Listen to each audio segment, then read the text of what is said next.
Hello, my friends. My name is Darren Gerdes. If you're looking for Ukraine war news, you found the right place. This is the Daily Brief. There are 1,170 Russians off the battlefield, 24 tanks. Now, remember, the Russians can regenerate about 4 tanks per day, so 24, that's a pretty good loss. 21 armored combat vehicles, 60 artillery pieces, 46 vehicles and fuel tanks, and 1 aircraft. We'll talk about the aircraft in just a little bit. Andrew Perpetua is showing us that there are 53 Russian losses that he could document, 36 Ukrainian losses.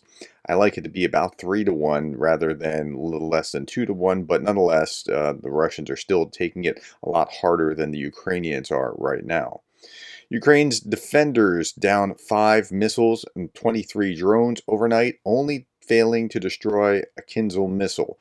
And so apparently they've got all of the drones, only 1 missile. Where did that missile hit? Russia struck, well, they said Kinzer. Here it says Iskander. Russia struck Odessa region with a ballistic missile, likely an Iskander M with a cluster charge, setting fire to a wheat field. The fire has been extinguished. There are no reported casualties or significant destruction. The extent of the damage is still being assessed. I don't think they were aiming for a wheat field. My guess is that this hit a wheat field, but that wasn't their intent. Jay in Kiev is saying this: Russians have again just bombed Odessa with ballistic missiles. Of course, they were shot down, but okay. Good thing no one provoked Putin by giving Ukraine more of the many thousands of air defense systems rusting in dusty warehouses all over the civilized world. Because, if they had provoked him, he might have attacked. Wait, let me. Okay, yeah, you get the idea. Okay, this is the British intelligence update. So it's helping us understand what's going on and why. With Ukraine successfully denying Russia's ability to establish control of the airspace over Ukraine, and that has been happening more and more recently, Russia has been restricted in its ability to exploit the substantial force of fast jet and bomber aircraft. To overcome this failing, Russia has become heavily dependent on prolific use of relatively low-cost uncrewed aerial vehicles, UAVs. These have been used to suppress Ukrainian air defenses and attack targets both military and civilian, beyond the range of its artillery. On 21 June 2024, the Ukrainian Navy and Security Services of Ukraine reported that they had struck Russian 726th Air Defense Training Center at Yeysk airfield in Russia.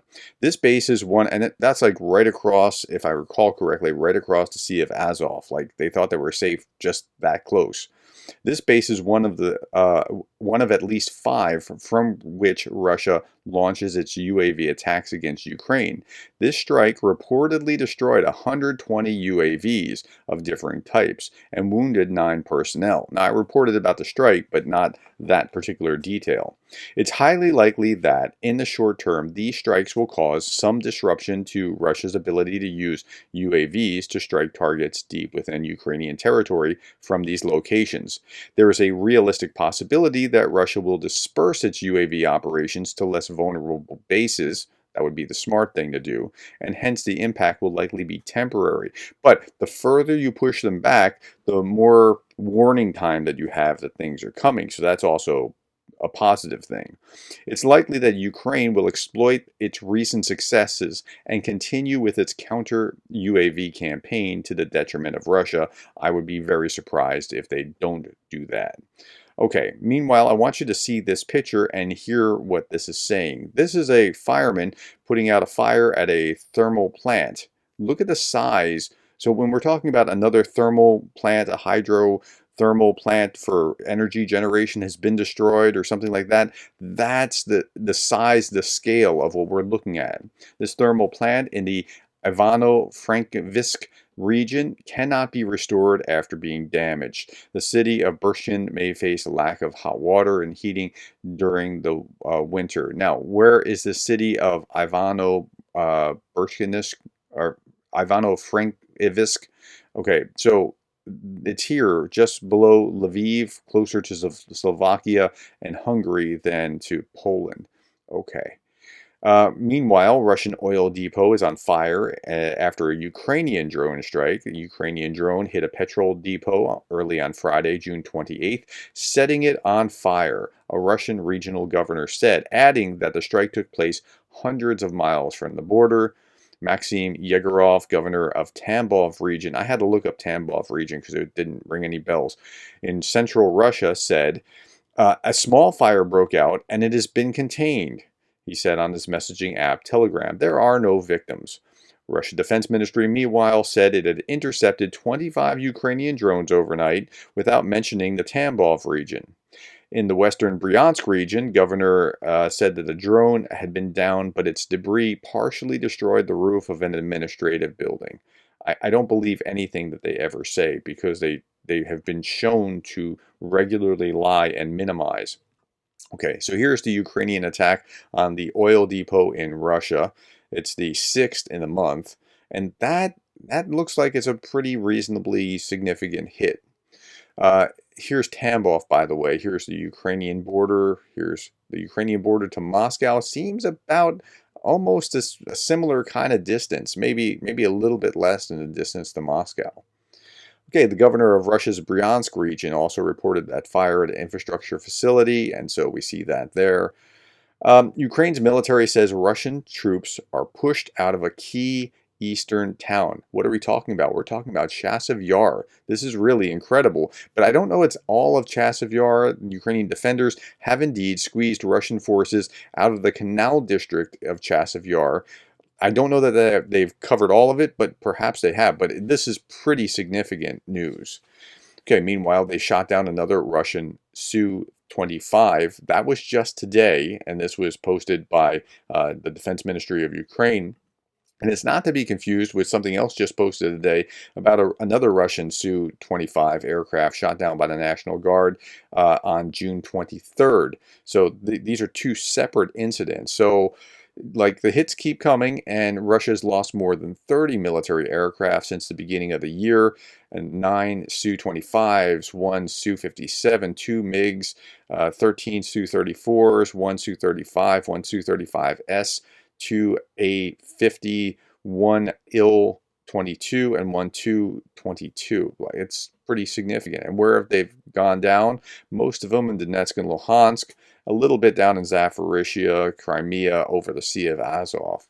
Okay, so I was going to read this, but I think I might punt. But the basic point here, yeah, I think I'm going to do this in a separate video.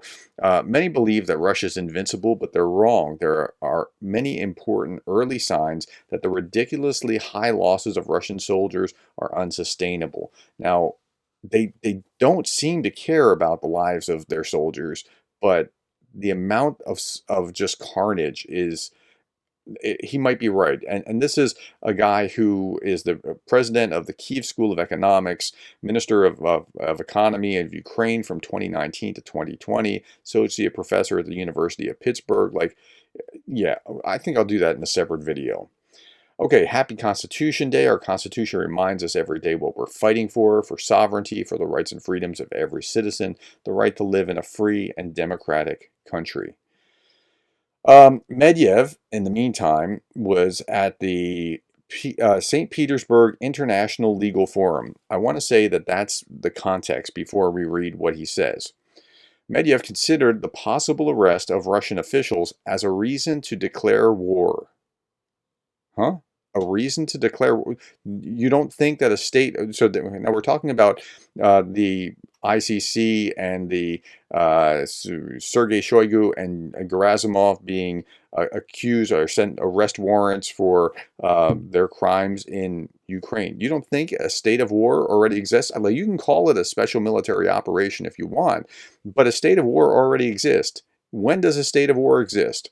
In practice, and under customary law, a declaration of war is no longer necessary for a state of war to exist. It suffices for one of the parties to make its intentions clear by actually commencing hostilities. So, I mean, you can call it a special military operation. That doesn't mean it's not a state of war. If I call him a jelly donut, he's not a jelly donut. He's still Medvedev. So, Okay, at any rate, last big thing, and I thought this was great. Putin presents Kim Jong-un last week with an Aurus car during his visit to Pyongyang.